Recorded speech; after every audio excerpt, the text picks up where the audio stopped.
بسم الله الرحمن الرحيم الحمد لله رب العالمين maanta waa maalintii dhireynta adduunka waa 17 Abriil annagoo ah maxay ahaydey mashruuca dhireynta deegaanka Jubbaland oo ay maalgelinayso SWSO ayaan waxaanu maanta guriga baarlamaanka aanu ku talagalay maadaama ay tahay maalintii dhireynta adduunka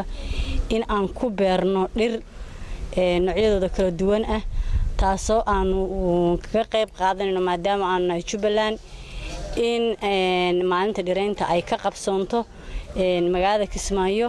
iyadoo ay barnaamijkaas uu nala teamka oo kamid ah ay nala wadaan iyo wasiirka beeraha iyo xoolaha oo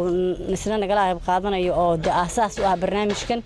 marka waxaan u sheegaynaa caalamka iyo dadka danaynaya dhirta in ay maaragtay dhirta beeraan si ay dalka iyo dadkaba wax ugu qabato insha Allah taala waana sii wadi doonaa barnaamijka xaruntana waanu daafuri doonaa si aan caadi ahayn baa loo daafuri doonaa waxaana ka qayb qeeli doonaa maamulka Jubbaland oo dhan insha Allah taala waana sii wadaynaa barnaamijka waxaan maanta halkaan ku bilownay mashruuca dhireynta Jubbaland annagoo maalinta ay tahay maalintii 17 Abriil maalintii loo asteeyay dhirta maanta Ilaahay baa ku mahadsan subxaanahu wa ta'ala ninka geed beera oo wuxuu la mid yahay qof nooleeyay muxuu ahay maanta waxaan rabnaa waqtigeena aan muxuu ahay maanta u hornay oo diyaarinay in geedihii aan ku talaalno muxuu ahay xaruntii baarlamaanka marka Ilaahay baa ku mahadsan oo nawaafajiyay waxa nagala soo qayb galay wasaaradda xanaanada xoolaha dhirta iyo daaqa wasiirkeedii nala jooga insha Allah waana sii wadi doonaa dadka dhirta jarayna inaan ku wacyigelinaa rabnaa geed in la gooyo waxa ka fiican in la abuuro taasana ajir badan Ilaahayna muxuu ahay khayr nagu sii doonaa waxaan rabnaa dadka xaalufka sameynaya inay ka waantoobaan inta geed jari lahayd abuur mid lagu nasto adiga gadaashaa wabillahi tawfiiq salaam maalinta dhirta adduunka waxaan mahad celinaynaa wasiirka xanaanada xoolaha dhirta ee daaqa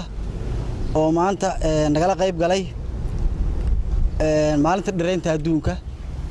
oo waxaan dhir ku beernay xarunta baarlamaanka Jubbaland annagoo ah teamka mashruuca dhireynta deegaanka Jubbaland oo ay maalgelinayso hay'adda SWSO waad ku mahadsantiin adigana waad mahadsantiin waxaan ku soo dhaw aad baad mahadsantiin dhammaan ka soo qayb galayaasha maanta oo ah 17 Abriil waa maalin loo asteeyay dhireynta runtii dhirtu waxay leedahay faa'iido fara badan lamana soo koobi karo waxaana la dhihi karaa waa asalka nolosha hatta caafimaad ahaan cunto ahaan xirashada nolosha dhammaan way ku dhan tahay waxaan kale oo rabaa inaan maanta u mahad celiyo dhammaan isku soo dubaradayaashii barnaamijkan xarunta dhireynta hay'adaha localka ah maamulka xubnihiisa kale waxa ka bilowday Kismaayo guud ahaan in la soo celiyo xarumo badan oo dhireynta gacanta lagu hayo wasaaraddu xarun bay sameysay groupkan hadda hawshan qabanaya maanta iyagana xarun bay sameeyeen waxa jirta kuwa kale oo iyagana la diyaarinayo runtii cilmi baaris fara badan lama sameyn laakiin isku day baa jira waxaan rajaynayaa xilli dhow in la isku dubarido oo barnaamijka ay ka soo baxdo qaab cilmi baaris oo geedaha iyo abuurkooda iyo isiraadintooda in la sugeeyo insha Allah marka maanta oo ay tahay 17 Abriil waxaan diraynaa fariin ah bal marka hore in qofka Soomaaliga ah ama reer Jubbaland ah ay mamnuuc tahay in la gooyo geed nool ama geed cagaaran marka labaadna ay tahay wax waajib oo wanaagsan in geed la beero marka waxaan rajaynayaa sanadkiisa soo socda insha Allah inaynu gaarno oo geedo badan abuurnay meelo fara badan oo geedo u baahan gaarsiinay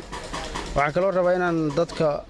qaarkood u sheego gaar ahaan dadka guryaha dhisanaya waxaa arkaysaa magaalada Kismaayo ama magaalooyin badan oo dalka ka mid ah guri filawa meel laga dhisaya geedna kuma yaal geed lama abuurin marka qoyska guriga dhisanaya geedku noloshiisu ka mid yahay iban waxaa la xaqiijiyey qofka haddii uu xanuunsan yahay aroortii hadduu soo kaco geed caleyn loo qoyan oo aad u fiiriyo in wax iska beddelaan caafimaadkiisa dareen ahaan maskaxiyan si walba marka ma soo koobi karo runtii ma soo diyaarin barnaamijka dhirta laakiin muhiimadda waxay tahay waxaynu wada dareemaynaa faa'iidooyinka faraha badan oo geedku leeyahay aad baad u mahadsantihiin intaan ku soo kooban raxmaan assalaamu calaykum waraxmatullahi wabarakaatu